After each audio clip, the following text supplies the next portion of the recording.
All right, all of you can hear me? That is great. So as you guys were already told कि किस topic के ऊपर आपको question दिया जाएगा, एंड हमारा ऑलरेडी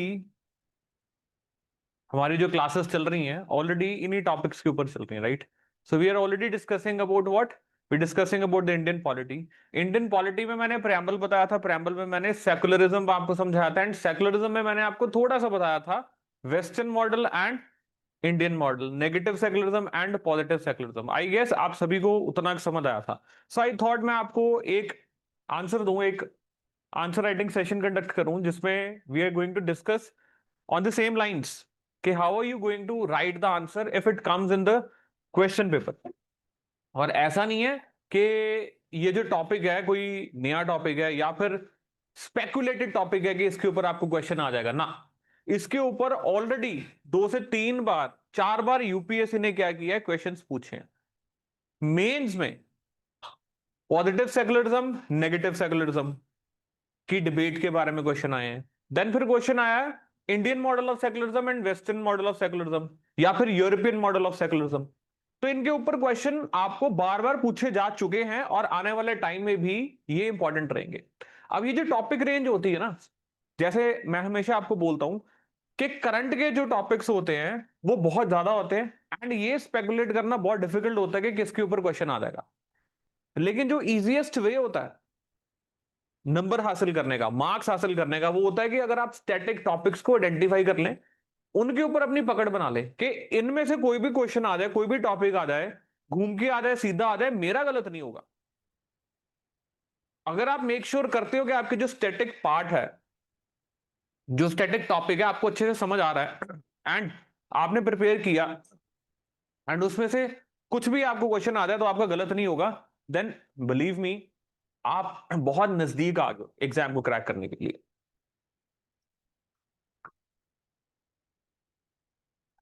इट इज नॉट कि करंट अफेयर्स के जितने क्वेश्चन आपको पूछे जाएंगे वो सारे के सारे सही होंगे, ये बात सही नहीं है।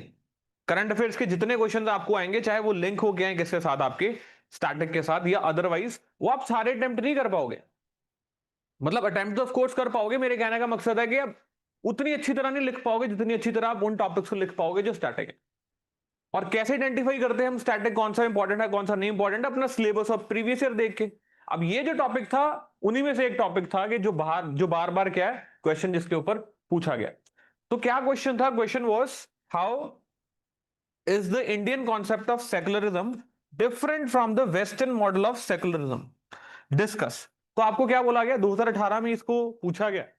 This is the question from 2018 and what is the question? Indian concept of secularism different कैसे है from the Western model of secularism?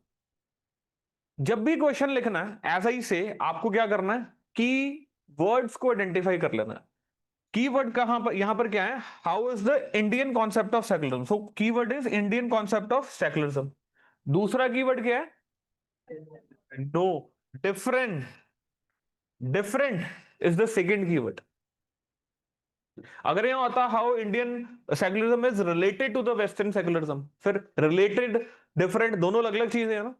तो you have to identify the keywords कि पूछा क्या जा रहा है। सो इससे हम क्लियर हो जाते हैं डिफरेंस। ये क्या होता है, जब आप लिख भी रहे हैं ना आंसर, तब भी हो सकता है आपको बार बार क्वेश्चन रेफर करना पड़ता है। जब आप आंसर लिख रहे हैं वाइल राइटिंग आंसर, हो सकता है आप कई बार आपकी डायरेक्शन इधर उधर चली जाती है, तो keep referring the question, and जैसे ही आप क्वेश्चन को रेफर करते हैं दोबारा से और आपके दिमाग में पॉइंट्स आने शुरू हो जाते हैं। तो क्वेश्चन को कभी नहीं छोड़ना। इट इज नॉट दैट कि आपने पहली बार क्वेश्चन पढ़ा, दूसरी बार क्वेश्चन पढ़ा, फिर आपने लिखना शुरू कर दिया, फिर आप लिखते हुए शायद गुम जाएंगे, गुम हो जाओगे। You refer to the question again so that आप दोबारा कहां आ जाओ, क्वेश्चन के ऊपर वापस आ जाओ, and then start to write again. तो बंडल ऑफ थॉट्स आपको और मिलेंगे जो आप फिर उसको लिख पाएंगे। So how is Indian concept of secularism different is your second keyword, right? किससे? From Western model of secularism. ये क्या हो गया आपका third keyword. And the fourth keyword is discuss. आपको इसके ऊपर कंप्लीट डिस्कशन करनी कि क्या डिफरेंट है, क्या उसके साथ का है, क्या दोनों चीजें हमें मिलती हैं या नहीं मिलती हैं। This is the question. अब इसकी इंट्रोडक्शन हम कैसे दे सकते हैं? आप क्या सोचते हैं कि हम इसकी इंट्रोडक्शन कैसे दे सकते हैं? देखो, अगर कहीं भी कुछ भी समझना है, अगर कहीं भी कुछ भी समझना है, आपको ज्यादा अपने आप को उलझाना नहीं है। मैंने आपको कुछ तरीके बताए थे कि जब भी आपको क्वेश्चन लिखना होता है, इंट्रोडक्शन के कुछ स्टाइल्स होते हैं। स्टाइल नंबर 1 होता है कि आप किसी को कोट करके लिख दें। स्टाइल नंबर 1 इज किसी को कोट करके लिख दे। स्टाइल नंबर 2 इज आप कोई डेटे के साथ, कोई भी डेटा आपका हो उसके साथ आप क्या कर दे, उसकी बिगिनिंग कर दे। राइट, कोई भी डेटा, कोई भी रेफरल डेटा हो आपको, अब इसमें तो वो डेटा नहीं लगेगा, तो अदरवाइज बता रहा हूं आपको। तीसरा होता है जनरलाइज इंट्रोडक्शन, बिल्कुल जनरल इंट्रोडक्शन। जनरल इंट्रोडक्शन में कि हमें कोई ज्यादा इधर उधर आता नहीं, ना हमें कोई डाटा याद आ रहा है, ना हमें कोई रेफरेंस याद आ रही है, ना कोई स्टोरी याद आ रही है, ना हमें किसी की कोटेशन याद आ रही है, ना फिलोसॉफिकल बिगिनिंग याद आ रही है, कुछ भी नहीं आ रहा हमें याद। तो ऐसे में हम क्वेश्चन में से ही वर्ड को उठा लेंगे और उसको डिफाइन कर देंगे। जैसे यहां आप क्या लिखेंगे, सबसे पहले सेकुलरिज्म होता क्या है, एंड सेकुलरिज्म की जो बात है कब से चल रही है, या फिर सेकुलरिज्म पहले ओरिजिनेट कहां हुआ था, या फिर आप मैकियावली से शुरू कर देंगे। समझ रहे हैं मेरी बात की नहीं? या फिर आप इंडियन स्टेट ऑफ सेकुलरिज्म से शुरू कर देंगे और बोल देंगे Indian state of secularism is, I mean Indian concept of secularism is different from European concept of secularism. यहां से भी शुरुआत कर सकते हैं। 3-4 शब्दों में आप बता देंगे कि कैसे वो डिफरेंट है, उसके बाद आगे उसको और बड़ा करते जाएंगे। बट और ज्यादा बेहतर है अगर आप सिर्फ सेकुलरिज्म के बारे में बताएं। उससे भी ज्यादा बेहतर है अगर आप फिलोसॉफिकल ओपनिंग कर दें क्वेश्चन की। अगर आप किसी फिलोसोफर को कोट करके ओपनिंग कर दें, कहां से ओरिजिनेट किया है सेकुलरिज्म, उसके साथ ओपनिंग कर दें। मैकियावली के सेकुलर मॉडल को डिस्कस करके ओपनिंग कर दें।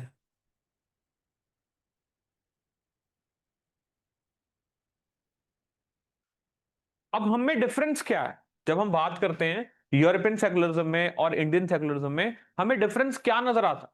अगर आप आर्टिकल 25 भी पढ़ते हो या फिर प्रेम्बल में भी मैंने आपको बताया था कि सेकुलरिज्म का बेसिकली मतलब होता है कि there is separation of, what type of separation, separation of church from state, that is secularism.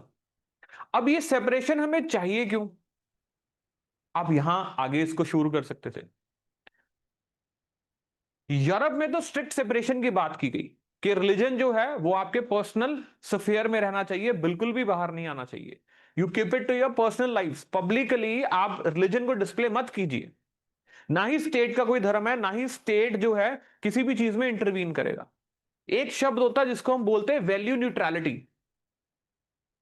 क्या बोलते हैं हम? वैल्यू न्यूट्रलिटी, के स्टेट जो है वो वैल्यू न्यूट्रल है, उसके लिए कोई वैल्यू नहीं है। ना हिंदू वैल्यू, ना सिख वैल्यू, ना ईसाई वैल्यू, ना बोधी वैल्यू, ना मुस्लिम वैल्यू, कोई वैल्यू नहीं है, वैल्यू न्यूट्रलिटी। एक शब्द शब्द होता है वैल्यू प्लूरलिज्म। क्या होता है वैल्यू प्लूरलिज्म? वैल्यू प्लूरलिज्म में हम क्या देखते हैं कि डिफरेंट वैल्यूज को स्टेट जो है वो क्या करने की कोशिश करता है, अकोमोडेट करने की कोशिश करता है।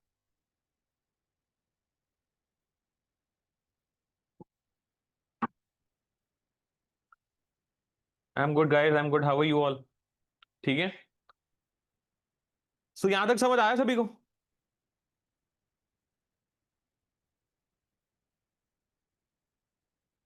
ओके, तो क्या बताया मैंने आपको? Value neutrality and value pluralism. हमारी सोसाइटी एक प्लूरल सोसाइटी है, राइट? हमारा जो मॉडल ऑफ सेकुलरिज्म था उसको डिफरेंट होना ही था from that of European model of secularism, क्योंकि हमने अपनी डाइवर्सिटी को, हमने अपने डिफरेंट कल्चर्स को, हमने अपने प्लूरल वैल्यू को मैनेज करना था। वैसे तो सेकुलरिज्म में क्या होता है, there is a distance between state and religion, right? Church, religion, हमारे यहां भी है। हम नहीं बोलते हैं क्या, हम नहीं बोलते कि हम क्या हैं, हम कोई एक्स वाई जी रिलीजन के आगे नाम लगा के फिर हम बोलते हैं कि we are Hindu republic of India, Islamic republic of India. No, हमारे यहां भी सेपरेशन है। किसकी? रिलीजन की एंड पॉलिटिक्स की, लेकिन स्ट्रिक्ट सेपरेशन नहीं है। आपने इसके इंट्रोडक्शन में डिफाइन कर देना है कि what is secularism, you going to define what is secularism, and फिर आप कंट्रास्ट यहीं से शुरू कर देंगे, Indian models of secularism and western models of secularism. आप मैकियावली को कोट करके भी लिख सकते हैं, आप यूरोपियन सेकुलरिज्म के बारे में भी शुरुआत कर सकते हैं, ओरिजिन भी लिख सकते हैं सेकुलरिज्म का कि कहां से ओरिजिनेट किया है सेकुलर मॉडल, एंड उससे पहले क्या था आप इसके बारे में भी बात कर सकते हैं। अब चलते हैं आगे, टॉकिंग अबाउट द डिफरेंस। जैसा कि मैंने आपको बताया, हमारे यहां भी सेपरेशन है, but there is no strict separation, there is no strict separation. Distance वहां पर कंप्लीट डिस्टेंस है, यहां पर क्या है, प्रिंसिपल डिस्टेंस। यहां पर क्या है, प्रिंसिपल डिस्टेंस, वहां पर कंप्लीट डिस्टेंस मतलब अगर ये रिलीजन है तो स्टेट बैठा अपने घर में अलग, दैट्स इट, एंड ना ही रिलीजन को इस सफेयर में आने दे रहा है, ये पब्लिक सफेयर है। So this is your personal life, that is state, and यहां पर कोई भी रिलीजन नहीं आ सकता। लेकिन जब हम प्रिंसिपल डिस्टेंस की बात करते हैं, उसमें हम क्या देख रहे हैं, उसमें हम देख रहे हैं कि दिस इज इफ धर्म, sorry this is if state, तो इसने सभी से क्या रखा है, बराबर का डिस्टेंस रखा है, प्रिंसिपल डिस्टेंस। मतलब यहां पर स्टेट जो है वो धर्मों में क्या कर सकता है, इंटरवीन कर सकता है। इंटरवीन क्यों कर सकता है, when it comes to reforms. For example, अगर आज हिंदू धर्म में धर्म के नाम पे या उसके कल्चर के नाम पे क्या हो रहा है, लेटर से सती प्रथा हो रही है, या लेटर से कोई बलि की प्रथा चल रही है, कुछ भी ऐसा चल रहा है इंसानों की, सो स्टेट क्या करेगा, रिफॉर्म्स के लिए उसमें इंटरवीन करेगा। उसमें हम ये नहीं बोलेंगे स्टेट ने सेकुलर फैब्रिक को क्या किया है, वॉयलेट किया है, ब्रीच किया है, नो। State can intervene. जैसे सैंक्टम सेक्टोरम तक जाने की औरतों को आजादी ना होना, इजाजत ना होना, साबरीमाला टेम्पल केस के बारे में अगर हम बात करें तो क्या हो रहा है, वहां पर क्या था, औरतों को अलाउड नहीं था। कौन सी औरतों को, जो अपने मेंसेस साइकिल्स में होती है, उससे पहले या उससे बाद औरतें जा सकती हैं। तो अगर ऐसी डिस्क्रिमिनेशन जो फंडामेंटल राइट्स के अगेंस्ट जा रही हो, जो ह्यूमन राइट्स के अगेंस्ट जा रही हो, अगर कोई धर्म ऐसा कुछ करने की कोशिश करता है तो स्टेट क्या करता है, उसमें इंटरवीन करता है। इसी को हम क्या कहते हैं, principle distance. So strict separation हम फॉलो नहीं करते, हम क्या करते हैं, सेपरेशन फॉलो करते हैं but not strict. Then distance है but it is not complete distance, it is principled distance. State जो है वो इंटरवीन करता, किसी एक धर्म को प्रमोट करने के लिए स्टेट इंटरवीन नहीं करेगा, लेकिन अगर सारे धर्मों को प्रमोट करना है तो स्टेट क्या करता है, उसके लिए इंटरवीन करता ही करता है।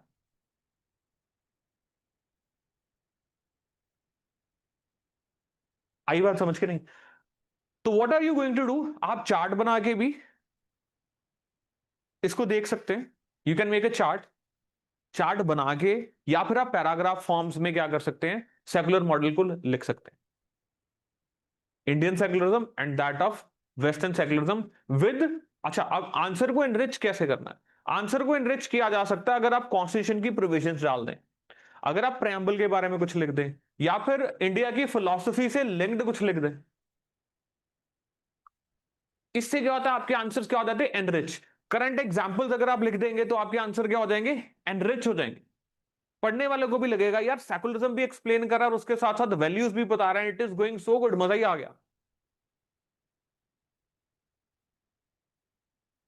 मजा ही आ गया।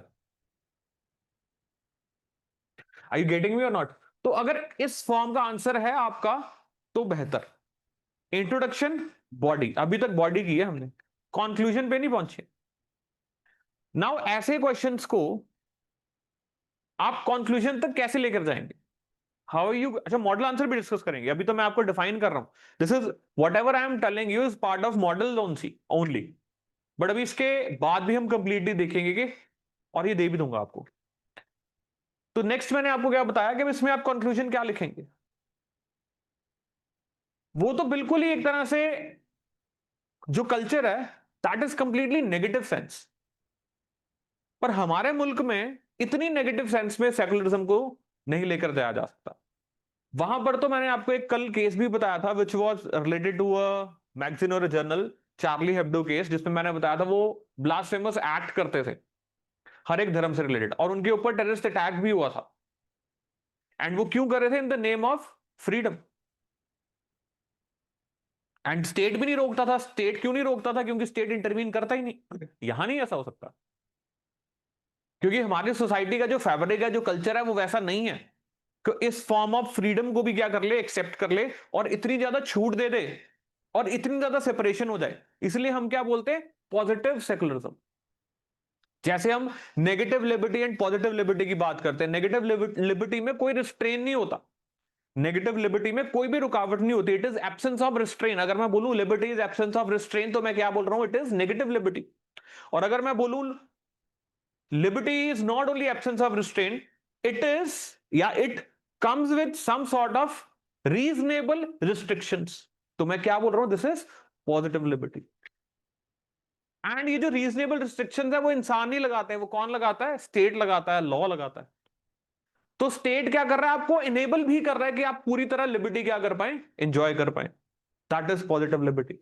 सिमिलरली यहां पर भी सेकुलरिज्म जो हमारा है वो कैसा है? अच्छा, कई लोग तो कहते हैं कि Indian secularism is not secularism, it is sickularism. कई बोलते हैं सूडो सेकुलरिज्म। आप इन चीजों को भी कोड कर सकते हैं। लाल कृष्ण आडवाणी सूडो सेकुलरिज्म के बारे में बात करते थे। You can talk about this also, समझ रहे इन योर आंसर। बट ये सारी चीजें क्या करेंगे? एनहांस ही करेंगे, आपके आंसर को बढ़िया ही करेंगे, एनरिच करेंगे। देन अ कंक्लूजन, जिसमें आप क्या लिख सकते हैं? हमारे कल्चर के बारे में लिख सकते हैं कि हमारी प्लूरल सोसाइटी आज से ही नहीं है, बहुत पहले से है। एंड इंडिया हमेशा किस चीज में विश्वास रखता है? कॉस्मोपॉलिटनिज्म में विश्वास रखता है। जैसे मैंने आपको बताया सर्वे भवंतु सुखिनः, बहुत बार मैंने क्लास में डिस्कस किया। ये चीजें तो अपनी वोकैबुलरी में डाल लो कि आंसर में आप लिखते जाइए, अलग शो करते जाइए अपने आंसर को। World global village, one world one family. Is that clear?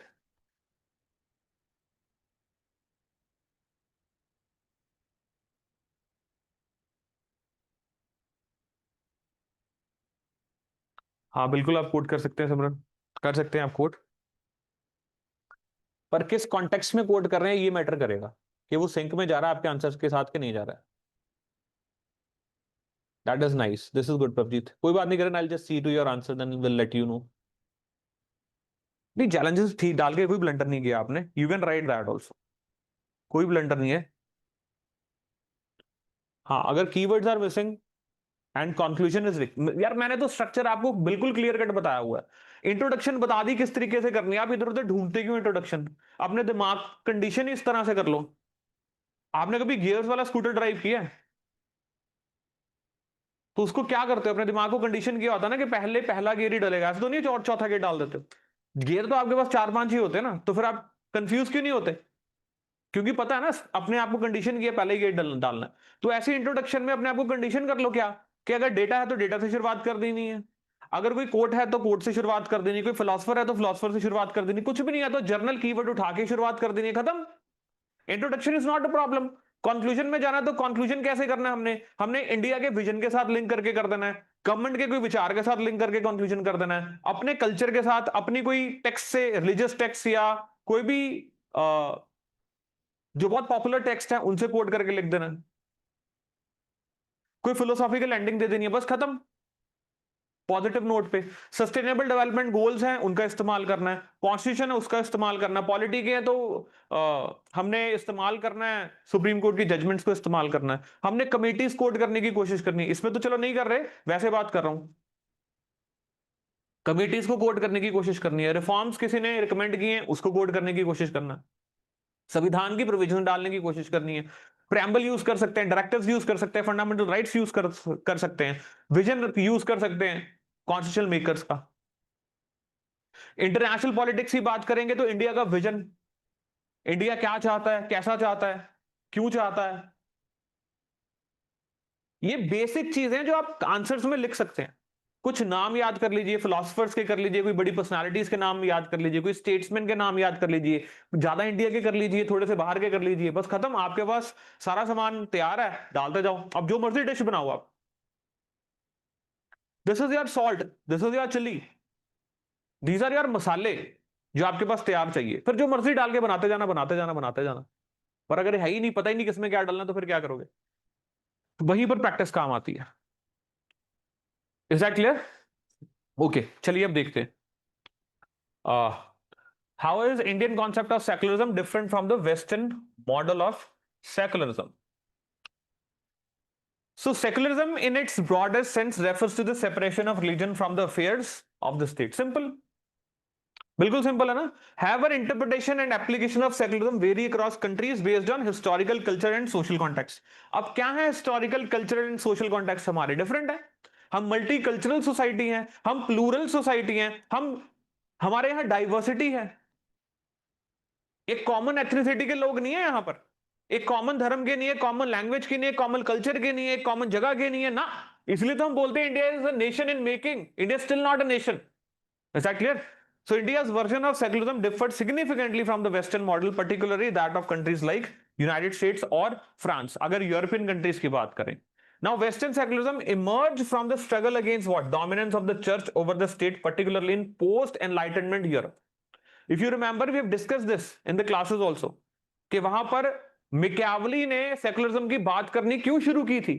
उसने क्यों बोला था प्रिंस में separation between church and state, ethics and politics की भी बात करता था, डुअल मोरालिटी भी करता था, वो अलग चीज है। So aimed at ensuring what? Complete separation, complete separation. We have discussed this, just complete separation.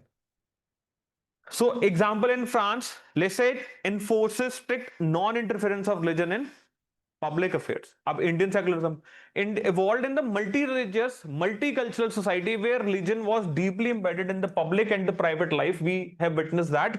हमारे लिए जो मॉडल ने सूट करना था यहाँ पर सेकुलरिज्म का, वो वही था जो हमने अडॉप्ट किया, that is positive secularism. Okay, so आपको यहाँ पर और भी चीजें मेंशन करनी है जो मैंने आपको लिखवाई हैं। जैसे मैंने आपको वैल्यू न्यूट्रलिटी की बात की, वैल्यू प्लुरलिज्म की बात की, मैंने आपके साथ पॉजिटिव सेकुलरिज्म में बताया, प्रिंसिपल डिस्टेंस बताया, स्ट्रिक्ट सेपरेशन बताया। ठीक है, ये सारी चीजें आपको डिस्कस करनी है।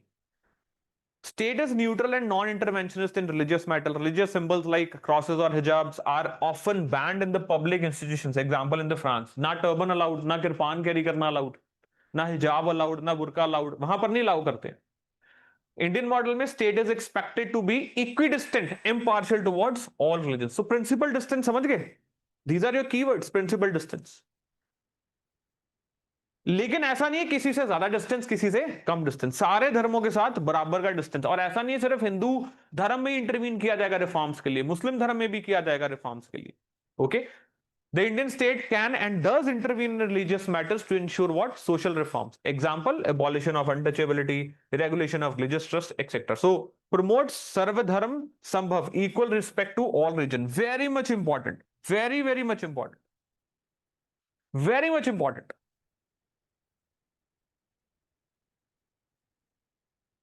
Is that clear? एंड हमारा जो कल्चर है कन्वर्जन में विश्वास नहीं रखता। यहां पर जितने जैसे क्रिश्चियंस आए, तो क्रिश्चियनिटी में हमें क्या देखने को मिलता है? कन्वर्जन्स। मिशनरी थे, वो मिशन पर थे। कैसे मिशन पर थे? कन्वर्जन के मिशन के ऊपर थे। ऐसी बाकी धर्म है, लेकिन इंडिया के जो लोग हैं, चाहे वो क्रिश्चियंस ही हैं, उनका माइंडसेट जो है दैट इज नॉट व्हाट, कि हम कन्वर्जेंस की तरफ चलें। एंड जो चल भी रहे हैं इंडियन लोग, they are actually going against what? The culture of the society. हमने कभी विश्वास नहीं किया, इसलिए आज भी, अब कहोगे मैं दूसरी सेंस में ले गया चीजों को, छोड़ो इसको। तो कहने का मेरा मकसद क्या है कि ना हम एक्सपेंशनिस्ट थे, ना हम कन्वर्जेंस में क्या रखते थे? विश्वास रखते थे। इसीलिए ऐसा नहीं है कि हिंदू कल्चर जो था, ये मिशन जो था, ये कहां जा रहा था? बाकी देशों में जाके कन्वर्ट कर रहा था लोगों को, नॉट रियली। बाकी लोग आ रहे थे यहां पर, हमने फिर भी क्या किया? उनको भी क्या किया? अकोमोडेट किया। Is that clear? So Western Constitution strongly emphasizes non-involvement of state in religion. In US, the First Amendment prohibits the establishment of what? Religion और free exercise thereof. लिखना चाहे लिख सकते हैं, नहीं भी याद रहेगा तब भी कोई दिक्कत नहीं है, लेकिन अब मैंने बता ही दिया तो हमेशा कोट करना है इसको। Indian Constitution, the term secular was added by the 42nd Amendment. ऐसा नहीं है इससे पहले हम सेकुलर नहीं थे, लेकिन उसको बोल के हम और वोकल हो गए। So Article 25 to 28 guarantees freedom of religion while allowing the state to regulate religious practices. Indian secularism is more inclusive, reformative rather than being strictly what? Neutral. Is that clear? So religion is generally excluded from the public policy discussion. Public spaces and institutions are religion neutral. Western model में Indian state may support religious institutions, provide aid to religious schools or declare holidays for various festivals. यहाँ पर minority rights भी exist करते हैं, यहाँ पर various schemes भी होती हैं जो कि फिर सभी धर्मों के लिए होती हैं. तो ये सारे differences मैंने यहाँ पर क्या किए आपको elaborate करके दिए. ओके Conclusion के Indian model of secularism is contextual and pragmatic, practical. It is practical, rooted in countries plural ethos, pluralism, plural society, diverse society. While Western secularism emphasizes complete separation, Indian secularism focuses on principal distance and equal treatment. That is all. बस आप बाकी आगे चाहे मत भी लेके जाइए इसको. Is that clear? सो ये थी आपकी आंसर राइटिंग क्लास और answer writing discussion which was important. और आप में आई होप काफी जानों ने इसके नजदीक रह के आंसर लिखा होगा. नहीं लिखा तो समझिए, ये कोई आपका टेस्टिंग मोड नहीं है, आपको कोई टेस्ट नहीं कर रहा है. This is answer writing discussion and daily तो करते हैं एक आंसर डिस्कस. अगर रोज का एक आंसर डिस्कस हो रहा है तो आपको और क्या चाहिए. हफ्ते में टोटल 6 आंसर्स आपको मिल रहे हैं Monday to Friday, right. And then Friday को 2, अभी 6 बजे एक और अपलोड हो जाएगा. समझ रहे हैं बात कि नहीं. तो इस चीज को समझिए, पहचानिए और इसकी इंपॉर्टेंस समझते हुए कोशिश कीजिए कि आप इतनी ज्यादा प्रैक्टिस कर लें कि आंसर राइटिंग आपके लिए चैलेंज ना. ठीक है, thank you very much.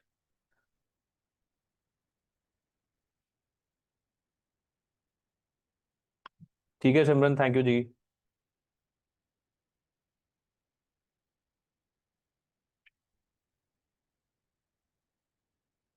Guys online किसी को कुछ पूछना है तो पूछ सकते हैं.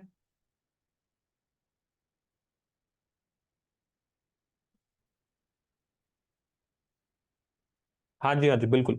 आपने सबमिट करा दिए टेस्ट, मैं चेक कर दूंगा. Okay, thank you.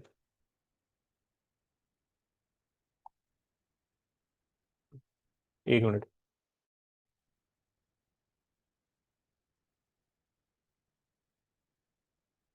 That's right Arvind, ठीक कह रहे हो आप. ठीक है guys, thank you very much. आप भी जा सकते हैं सभी.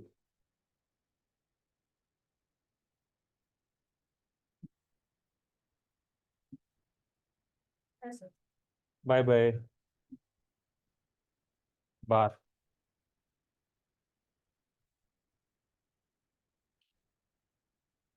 जैस्मिन, मैं समझा नहीं आपकी बात को, क्या कह रहे हो आप.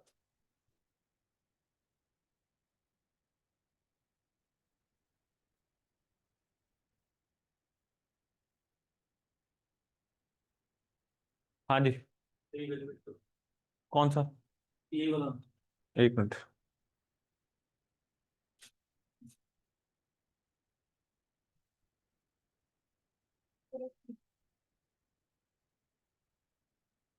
किसी साइड जा रही है जैसे. आंसर मुझे नहीं शेयर करना जी, आपने वो टेस्ट वाली मेल जो आपको डायरेक्शन आई है वहां पर आपने सबमिट कराने टेस्ट.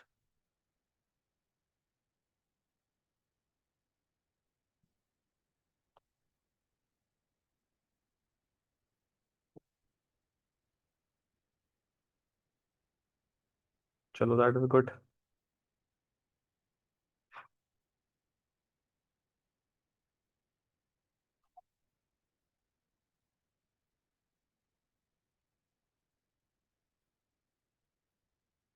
ठीक है जी, थैंक यू. किसी को कोई डाउट होगा फिर भी पूछ लेना, ठीक है, व्हाट्सएप पे.